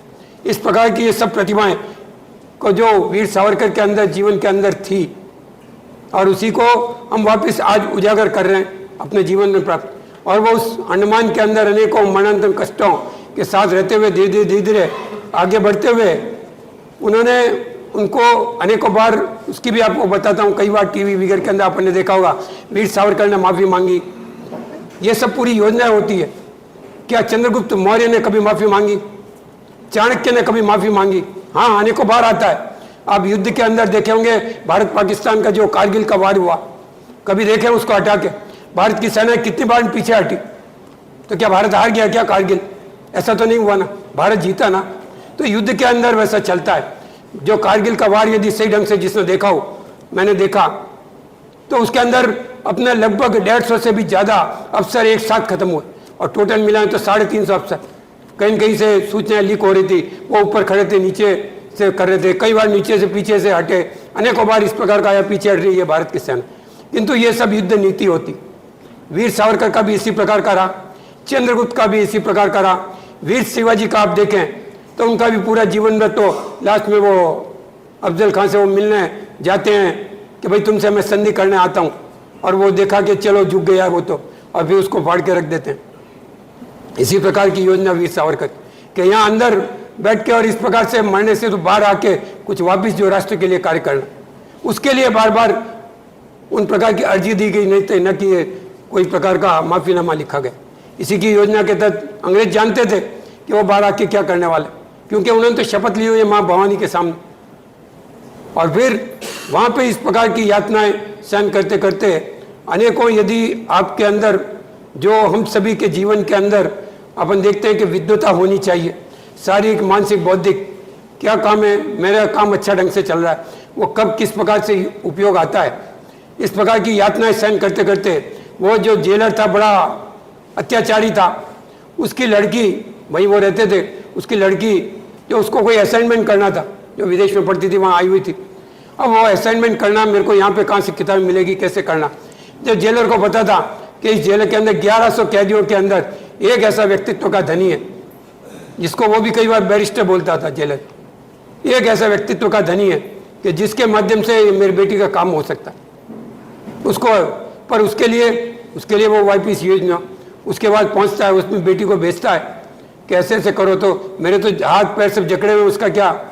तो वो जेलर आता है, क्षमा मांगता है, और वो कहता है मेरे हाथ की बेड़ियां बिगड़नी, मेरे जो मित्रों की पहले उसके बाद में, हर समय अपने मित्रों को किस प्रकार से आगे बढ़ाया जाए।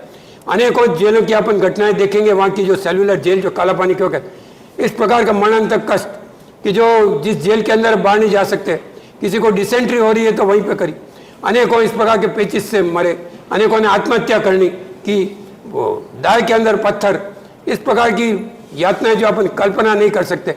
इस प्रकार का इस क्रांतिवीर उन सबको धकेलता हुआ आगे बढ़ रहा था, और ये बढ़ता हुआ उसकी उस समय हथेलियाँ खुलती है, और उसी के साथ आगे का क्रम शुरू होता है। सबको सभी प्रकार की कुछ कुछ सुविधाएं मिलती है, किंतु उससे आगे बढ़ते हुए उसको वो, उस जो जेलर की बेटी है, उसको बड़ा अच्छे ढंग से भारतीय परिवेश के अंदर क्या विद्वता के आधार पे उसको असाइनमेंट करते हैं, और वो बच्ची वहाँ विदेश के अंदर टॉप मोस्ट में आती है, और बाद के अंदर सावरकर से मिली है और उनका सम्मान किया है पूरा।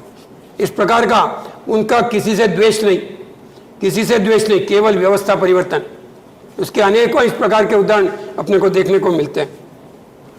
और इस प्रकार की जो यातनाओं को सहन करते करते जब उनको वहाँ से विदाई मिलती है, और इस बीच के अंदर जब उनका जो पूरा परिवार का, जैसे बताया मैंने, पूरा सब कुछ बिक गया, किंतु कहीं विचलित नहीं हुए। क्यों? कि उसका मुख्य कारण एक ही है कि जो उन्होंने निश्चित किया था कि रंग देने के लिए मेहंदी को पिसना पड़ता है, रंग देने के लिए मेहंदी को पिसना पड़ता है। फौलाद, औजार, टूल्स, फौलाद बनने के लिए लोहे को पिघलना पड़ता है। कोई सोना बिना तपे कुंदन आभूषण, कोई सोना बिना तपे कुंदन बन नहीं सकता, और रोशनी देने के लिए क्षमा अर्थात बाती, दिया बाती, रोशनी देने के लिए बाती को जलना पड़ता है। इस प्रकार का होता है जब यदि आभूषण, जो सोने के आभूषण इतने अच्छे दिखते हैं तो वो जब तपता है जब ही बनता है। तो इसी प्रकार जैसे दिया की जो बाती है, देखते हैं पीछे नीचे पूरा कालीपन रहता है, काला जलता जाता है और पूरा आकाश करता है। तो इस प्रकार का वीर सावरकर का उसका जो जीवन, इस प्रकार का आज जो हमको प्रकाश जबरदस्त दे के सूर्य के समान प्रकाश दे गया, तो किस प्रकार से वो बाती की तरह जले। फिर वापिस भारत जैसे आते हैं 14 साल के बाद भारत आते हैं, 1910 के अंदर होते हैं, और जब वो 2021 के अंदर लगभग पहुंचते हैं भारत, 11 साल के बाद, 11 से 12 साल के बाद वो भारत वापस उनको लाया जाता है। पर वहाँ पे भी छोड़ा नहीं जाता, जेल के शिकंजा में रहते हैं। 2 साल के बाद उनके भाई को छोड़ा जाता है, फिर बाद में उनको कोई रेस्ट्रिक्शंस के बाद में फिर भारत के अंदर बाद में छोड़ा जाता है, फिर रेस्ट्रिक्शंस के साथ कुछ उनके ऊपर भी होती। इस बीच में अंदर उनका शरीर बड़ा क्रशकाय हो गया, किंतु जो मन और जो बुद्धि, उससे उन्होंने हार नहीं मानी, और वहाँ के जो क्रांतिकारी जो आंदोलन अनेक चल रहे थे उसके अंदर अपने लेखों के माध्यम से सभी को जो उनका नेतृत्व है उसको देते रहे, और ये आज़ादी का आंदोलन चलते गए। आगे जो बढ़ता हुआ, जब पूरा भारत जो स्वतंत्र, जो 1937 के अंदर पूरा उनको रिहा कर दिया गया, फिर एक हिंदू महासभा के रूप के अंदर उन्होंने अपना दल खड़ा किया और उसका संघर्ष करते हुए आगे बढ़े। वो अखंड भारत की उनकी कल्पना थी कि भारत, जो भी यहाँ भारतवासी रह रहा है वो भारत पूरा उसी का है, किंतु इस प्रकार की एक विडंबना रही, उसको कभी और कभी लेंगे। और 1947 में जब देश स्वतंत्र हुआ, उसके पश्चात भी इस क्रांतिवीर को 1948 के अंदर गांधी की हत्या के आरोप में गलत रूप से इनको जेल में डाला गया। वापिस यातना का स्वर शुरू हुआ, वापिस उन्होंने कोर्ट के अंदर करके और बिल्कुल निष्कलंक रूप से वो पूरे वापिस बाहर आते हैं। और 1966 के अंदर 1966, और उससे पहले उनकी पत्नी का भी स्वर्गवास हो जाता है, उससे पहले उनके भाई का भी स्वर्गवास हो जाता है। इस प्रकार से पूरा परिवार, उनकी जो पत्नी और गणेश राव उनके बड़े भाई की पत्नी, उसका भी वर्णन कभी मातृशक्ति के लिए पढ़ना चाहिए कि किस प्रकार पति के साथ जीवन जिया जाता। भारत के अंदर जैसे माना जाता है कि 7 जन्मों का ये जीवन है। तो जब वो वापिस अंडमान से के लिए वो इंग्लैंड पढ़ने के लिए गए थे, पत्नी का भी स्वप्न था, उनका स्वप्न था कि इस प्रकार, पत्नी तो साधारण परिवार से आई थी, तो सपना था मेरे पति जा रहे हैं, बैरिस्टर बनने के लिए जा रहे हैं, कोई बात नहीं, दूरी है तो सहन करेंगे, फिर उनको बैरिस्टर बन के आएंगे, कोर्ट होंगे, जबरदस्त वकील बनेंगे, फिर मेरा जीवन क्या, इस प्रकार की कुछ कल्पनाएं होगी। और किंतु जब वो वापस इंग्लैंड से लौटते हैं तो पूरा जबरदस्त कैदी के वेश के अंदर हथकड़ियों के साथ मिलने के लिए आती है। वो देखती है ये क्या रूप, आंखों से आंसू आता है। जब वीर सावरकर का वो उस समय का जो अपनी पत्नी को दिए हुए जो वाणी है, वो बड़ा सभी समझने के लिए माताओं बहनों के लिए बहुत, उनका कहना था कि यह जीवन जो अपन दोनों का जो प्रेम, वो केवल इस शारीरिक रूप से नहीं, जो अपन दोनों का प्रेम और प्यार है वो जीवन का अटूट बंधन जिसको मानते हैं, और 7 जन्मों का इस प्रकार का ये बंधन है। तो ये जन्म है, ये तो तुम्हारे साथ मिलके इस राष्ट्र कार्य के लिए अपने दोनों को चलना है, इसके लिए ये अपना जीवन है। बाकी के जो 6 जीवन है उसके अंदर अपन बहुत आराम से जी सकेंगे, इस प्रकार की उनकी कल्पना थी। तो अनेकों इस प्रकार के महापुरुष जिन्होंने वापिस आके इस राष्ट्र के लिए कार्य करने की किया, उसमें महामना मदन मोहन मालवीय, जो उनके जीवन की अंतिम घड़ियां, बड़े अस्वस्थ हो गए थे, जीवन की अंतिम घड़ियां उनकी थी कि अब श्वास अपना साथ छोड़ देगी, तो वो काशी पे वो वहाँ पे थे, उनका जो साथ में साथी था, तो उन्होंने ऐसा, हिंदू परंपरा में ऐसा माना जाता है कि यदि काशी के तट पे यदि कोई अपना अंतिम देह छोड़ता है तो उसको स्वर्ग मोक्ष मिल जाता है, स्वर्ग नहीं मोक्ष मिल जाता है। तो माननीय मदन मोहन मालवीय को भी कहा कि जी, जो उनको भी पता था कि अब ये श्वासें रुकने वाली है किसी भी क्षण, तो जो उनके साथी थे उन्होंने कहा चलिए वहाँ नदी के तट पे देखते हैं और फिर जो भी भगवत भजन करते हुए अंतिम समय बड़े आराम से चलेगा। उन्होंने कहा नहीं, मुझे वहाँ नहीं जाना है, क्यों नहीं जाना है, देशभक्तों का किस प्रकार ये कार्य आगे बढ़ा है। जीवन के साथ उन्होंने जबरदस्त शिक्षा के लिए कार्य किया और जीवन के पश्चात की भी उनकी कल्पना कि मुझे वहाँ नहीं जाना है, क्यों, क्योंकि मुझे वापस मेरा जो शिक्षा का कार्य है वो अधूरा है, मैंने पूरा नहीं कर पाया हूँ, तो मेरे को वापस इस भारत भूमि पर जन्म लेना है और जो अधूरा कार्य है, जो जन जन तक शिक्षा को, ज्ञान को जो पहुँचना है, जो अभी काफ़ी बाकी है, तो वहाँ के पूरा कार्य करना। इस प्रकार की प्रेरणा देने वाले अनेकों इस प्रकार के रणवीर भारत के अंदर रहे, जिसे हमें पढ़ना, समझना और आगे, और जो जीवन की सफलता को किस प्रकार की जीवन की सार्थकता के अंदर उन्होंने बदला।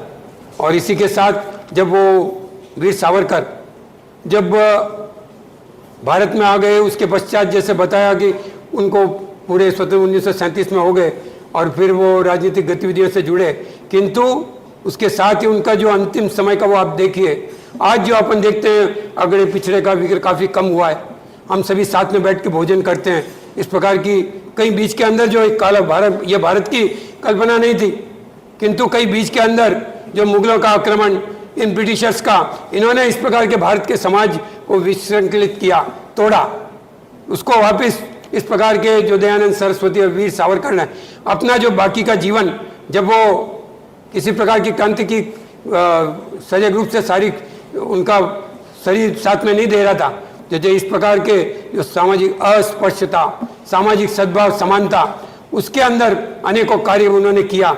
मंदिरों में जाते वहाँ समझाते लोगों को कि अगड़ा पिछड़ा क्या होता है, जैसे मेरे कान, मुंह, विगर सब एक जैसे हैं, वो भी इस प्रकार का भगवत भजन करता है, मैं भी करता हूँ, तो उसको क्यों नहीं।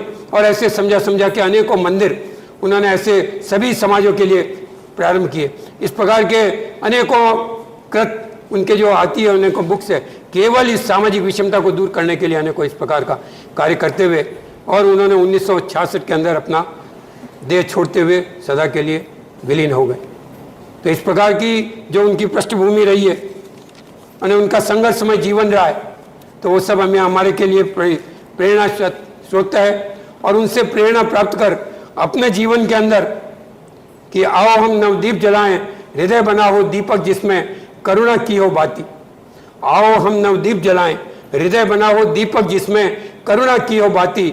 स्नेह तेल से ज्योति जल रही, स्वार्थ भाव बिसराती। स्नेह तेल से ज्योति जल रही, स्वार्थ भाव बिसराती। समरसता का की ज्योति जलाएं, समरसता की ज्योति जलाएं, आओ नवदीप जलाएं। इस प्रकार का जो आज का जो ये उद्बोधन है, उसका यदि गंभीर यदि आप चिंतन मनन और अंतिम उसका जो निचोड़ लें, तो यही है कि हम भी सावरकर की तरह, जैसे उन्होंने अपनी जो एक मशाल थी, उस मशाल के माध्यम से अनेकों दीप जला के इस राष्ट्र को स्वाधीन कराने के लिए और स्वतंत्र की तरफ आगे बढ़ने के लिए जो एक मार्ग प्रशस्त किया, जो आज भी हमें प्रेरणा दे रहा है। और आज हम बड़े स्वाभिमान के साथ जीतते हुए, आगे बढ़ते हुए पूरे विश्व को मार्गदर्शन करने की स्थिति में पहुंच गए। और इसी प्रकार के आपके जो इस कंपनी के अंदर विशेष रूप से ये जो देखा, बड़ा अच्छा लगा। बहुत कम कंपनियों के अंदर इस प्रकार के उद्बोधन की परमिशन मिलती है और यहाँ तो हमको बुलाया गया, तो इसके लिए आप सभी के और विशेषकर जो मैनेजमेंट और जो सब अधिकारियों के हम सभी आभारी हैं। और आपके साथ इस प्रकार के क्रम से हम जुड़ते जाएंगे। जो आप सभी को आह्वान करता हूँ कि क्रांति की पहचान हो तुम, परिवर्तन का आगाज हो तुम।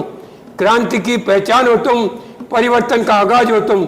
सुंदर भविष्य का वर्तमान हो तुम, सुंदर भविष्य का वर्तमान हो तुम। तो आप सभी वर्तमान हैं, सभी कार्य में हैं। इस राष्ट्र हित को ध्यान में रखते हुए सभी कार्य को करें। और जैसे मैं आया उससे 2 मिनट ही बात हुई, बड़ा अच्छा लगा।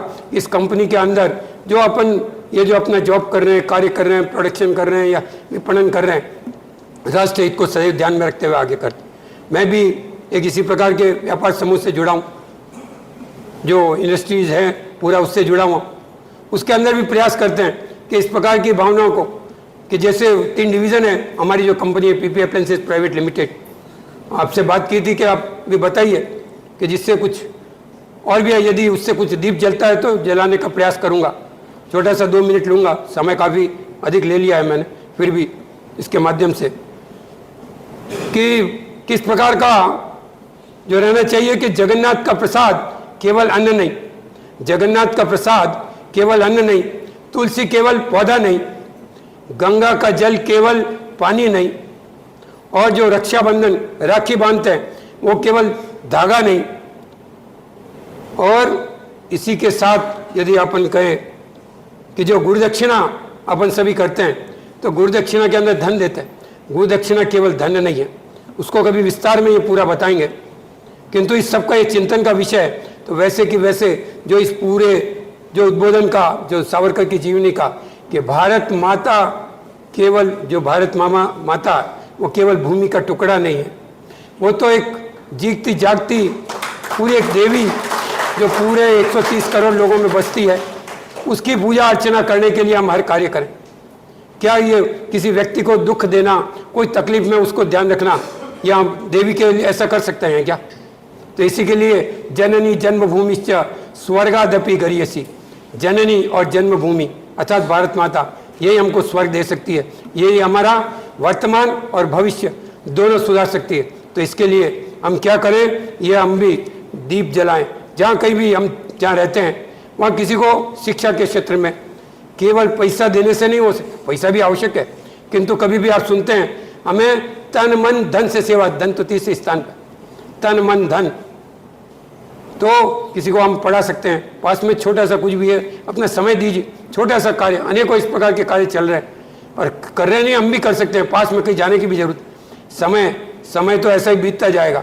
देखा ना कोरोना के समय कैसे बीता, और उस कोरोना के समय भी काफ़ी अनुभव हुए, उसका भी एक पूरा चैप्टर लिया जा सकता है कि किस प्रकार से पास पड़ोस के अंदर और भारत की जो संस्कृति झलक के आई, पूरा विश्व के सामने हम बड़े स्वाभिमान से खड़े हैं। और केवल भारत के लोगों के जो रोग का निवारण नहीं किया या इंजेक्शन नहीं दिए, पूरे विश्व को भी जो सर्वे भवन्तु सुखिनः सर्वे सन्तु निरामया सर्वे भद्राणि पश्यन्तु माँ कश्चित् दुख भाग भवेत्, पूरा विश्व का कल्याण करने की हमारी भावना है, यही हिंदू संस्कृति।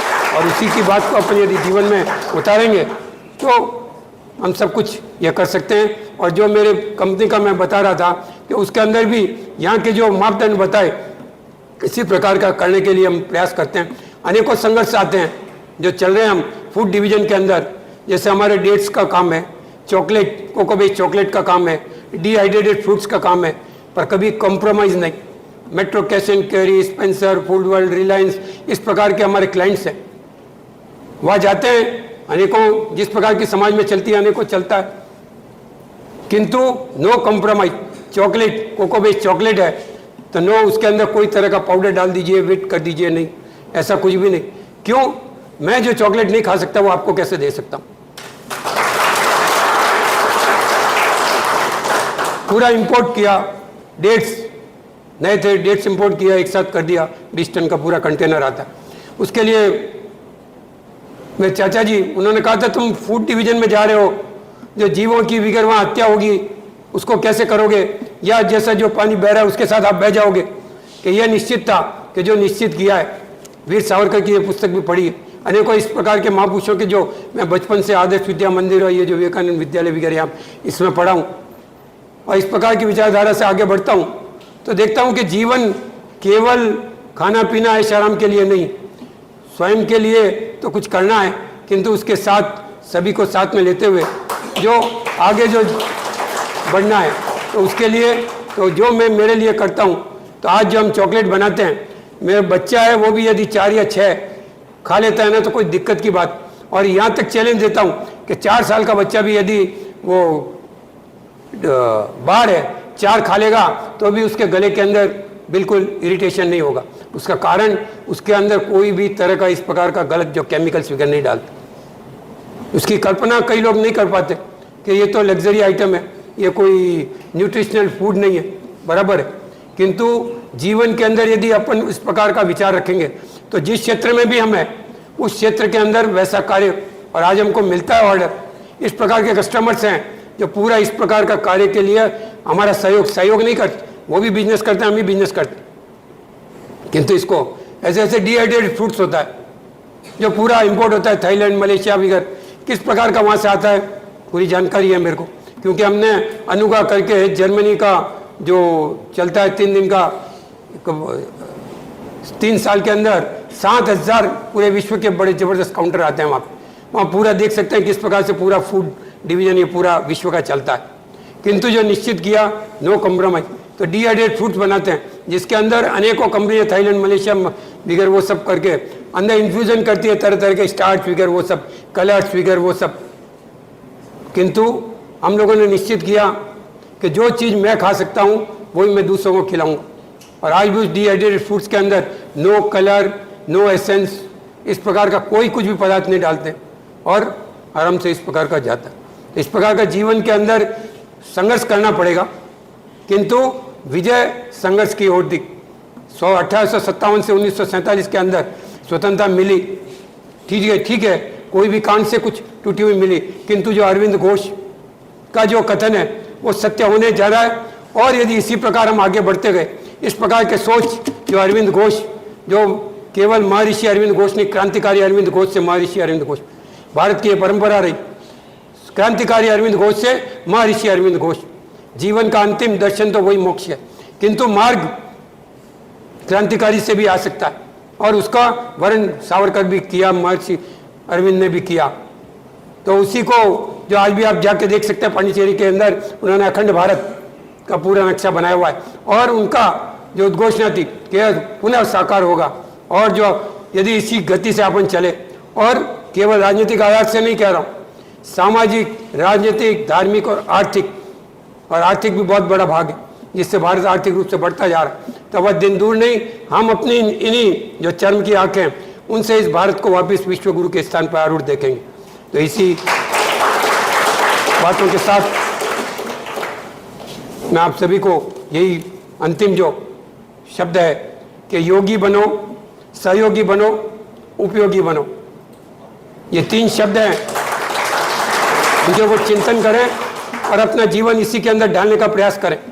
योगी का अर्थ यूपी से नहीं ले रहा हूँ, योगी का अर्थ अपना सर्वस्व। जो योगी होता है जो अपना सर्वस्व स्वयं के लिए नहीं, इस संसार को छोड़ता है संसार के लिए, संसार को छोड़ता है संसार के लिए, तो उस स्थिति पे पहुंच जाएं तो सर्वश्रेष्ठ है।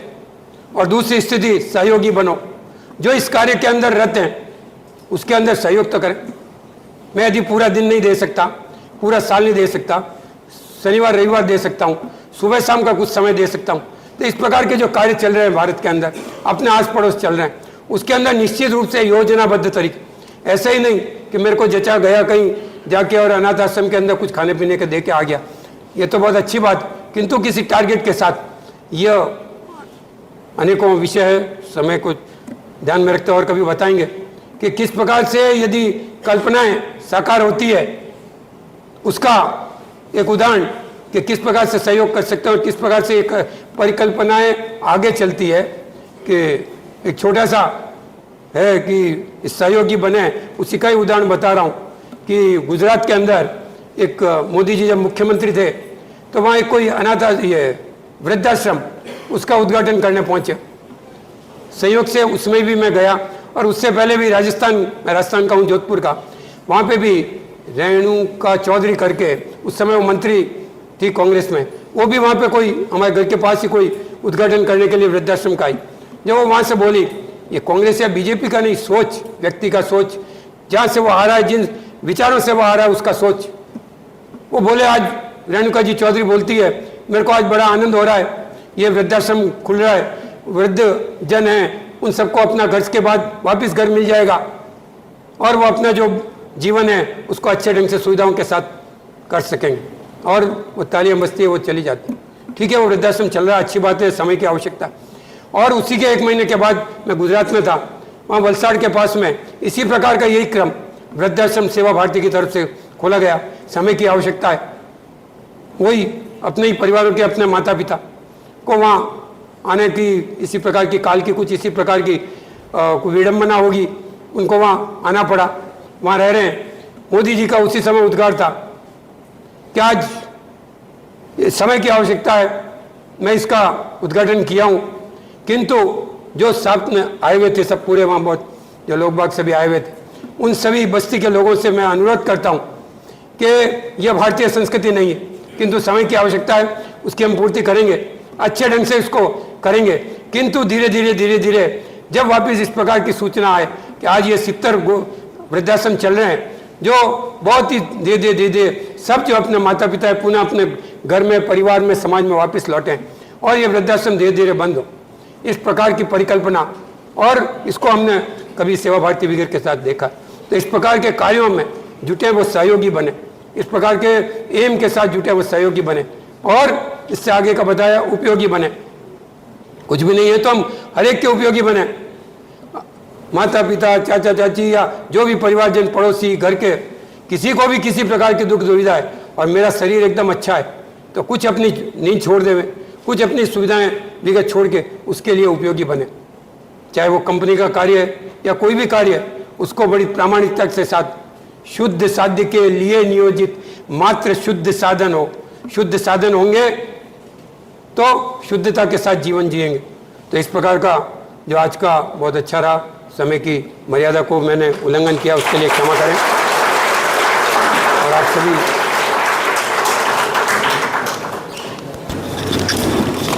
कि यही आशा करता हूँ इस प्रकार के सावरकर की जो जीवनी है उसको राष्ट्रीय लेखकों के माध्यम से जो पुस्तकें हैं उनसे पढ़ें और अपने जीवन के अंदर उसका वर्णन करें। इसी प्रकार की आशा के साथ मैं अपने शब्दों को विराम देता हूँ। जय भारत। बहुत बहुत धन्यवाद. It was a very scintillating, inspiring speech. When I was in school or college, I never heard about Savarkar. I learnt about Savarkar around 2004 when I was in Japan. And I could not believe that such a person, whether it was an exaggeration or not. Recently, there was a 2-part series book was released by Vikram Sampath. And he has explained it in detail, factually giving all references to whatever you just said.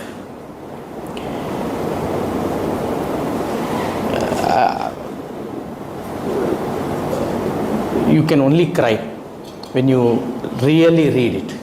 If somebody can live that life, that can only be because of the person inside him was made of something else. You have to have that value in you to actually live that kind of a life. He mentioned about Savarkar's young age and how he, the kind of problems and kind of things he went through and his parents put him through, his brother put him through, made him into what he was. And if any of us can even have one day of that kind of life, today we are not able to live even for a few minutes without a phone. But he was put in a solitary cell for 6 months, 2 times. And he was fond of books. So if you have to really torture him, physical torture will not harm him at all. It will not even touch him. If you don't give him books, then that will hurt him a lot. And solitary, no books. And lot of people have become mentally affected and they died. Lot of people have khudkushi ki hai. But this person, being Savarkar, he has crossed all that. He has written, the entire cell was written with whatever value systems he had. That is why when he came out with that strategy, like he mentioned about, you have to take one step back to make 4 steps high. With the nails. Yes, he wrote it, yes, with his nails. कर्म योगी है तो ऐसा. Your purpose of life is not only for you, because at the end of the day, someday or the other you have to die. And we will die.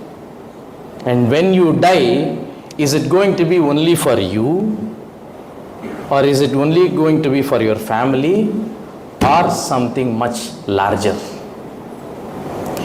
That small step all of us are doing, we are giving it forward.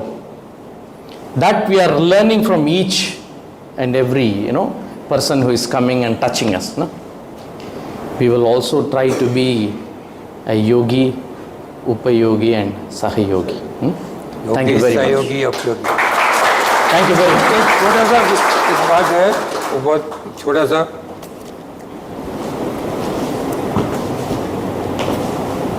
अपन जब भी देखते हैं कि कोई संत महात्मा वगैरह हैं तो उसके पास किसी को दीक्षा लेनी है, वैराग्य आ गया, वैराग्य, मैं इस पूरा संसार छोड़ के पूरा साधु बनना चाहता हूँ, तो उसको जो उसके गुरु होंगे, अच्छा बनना है तो क्या करेंगे, महावीर का जीवनी पढ़, राम की जीवनी पढ़, कृष्ण की जीवनी पढ़, कोई गुरु की जीवनी पढ़। एक जैन संत आचार्य बहुत बड़े यहाँ पे भी थे अहमदाबाद में, और वो पूरा विचरण करते हैं, चंद्रशेखर विजय जी करके हैं जैन संत आचार्य। वो कोई भी आता युवा उनके पास आता, मुझे दीक्षा लेनी है, वैराग्य आ गया, संसार परिवार सब छोड़ के, संसार असार है, मुझे बस भगवत भजन में ही पूरा जाना अपना जीवन, तो उसको वीर सावरकर की जीवनी देते, सिंह पुरुष करके, सिंह पुरुष वीर सावरकर, ये जीवनी उनको देते कि 4 बार पढ़, उसके बाद मेरे पास आ। ऐसे अनेकों साधु संत मिले मेरे को, उन्हीं के शिष्य जो वैराग्य उसके बाद दीक्षा लेने के पहले 4 बार पढ़े और दीक्षा लेने के बाद 4 बार और पढ़ते हैं, और कहते हैं जब भी पढ़ते हैं जब भुजाएं फड़कती है, और जो मेरा वैराग्य भाव है, मैं जो साधु के लिए कार्य कर रहा हूँ समाज के लिए, और दुगनी गति से करने का मेरे को भाव आता है। एक बात। दूसरा, जो मैंने कहा पूर्ण पौरुष, मोदी जी, नरेंद्र जी मोदी जब मुख्यमंत्री थे वहाँ गुजरात के, तो जब उनके पास कोई भी नव दंपत्ति, नव युगल विवाह इकट्ठे आते आशीर्वाद लेने के लिए, वो यही वीर सावरकर की जीवनी देते।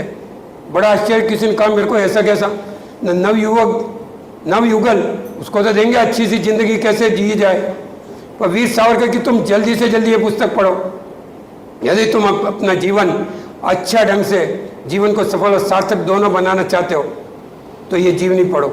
इस प्रकार का वीर सावरकर का जो उनका और उनकी पत्नी का, धर्म पत्नी का वार्तालाप जो मैंने बताया, भाइयों का वगैरह एक छोटा छोटा केवल क्लिप दे सका हूँ, वो अपन पढ़े तो अपना जीवन कितना जबरदस्त। बोलते हैं छोटा सा क्या हुआ, वो सब्जी के अंदर नमक ज़्यादा हो गया, कम हो गया, और ऐसे ऐसे अनेकों छोटी छोटी बातें। और इस प्रकार का जिसने 1901 के अंदर शादी होती है और इस प्रकार के बाद 1910 वो चले जाते हैं और वापस आते हैं 12 साल के बाद, जो लगभग 24 साल के बाद अपना दाम्पत्य जीवन शादी के बाद प्रारंभ किया। किस प्रकार के उनका जीवन था, जो इस प्रकार से अनेकों इस प्रकार के महापुरुष किस प्रकार का जीवनी इसकी उपयोगी है, इसके लिए बता रहे। धन्यवाद। Thank you very much. Like in Maharashtra, can you say Shivaji just like that? If somebody says, what will happen? Hangama macha. You have to call him what? Chhatrapati Shivaji Maharaj, you know? Because that's the kind of life he has led, right? That is what we don't call him just Savarkar, we call him Veer Savarkar. You live that life, Amar rahoge. Let us take this forward and try to be yogi, sahayogi, upayogi in our size. Thank you very much. A small present, I mean gift. नहीं वो नहीं वो सिर्फ धोती है. Thank you very much.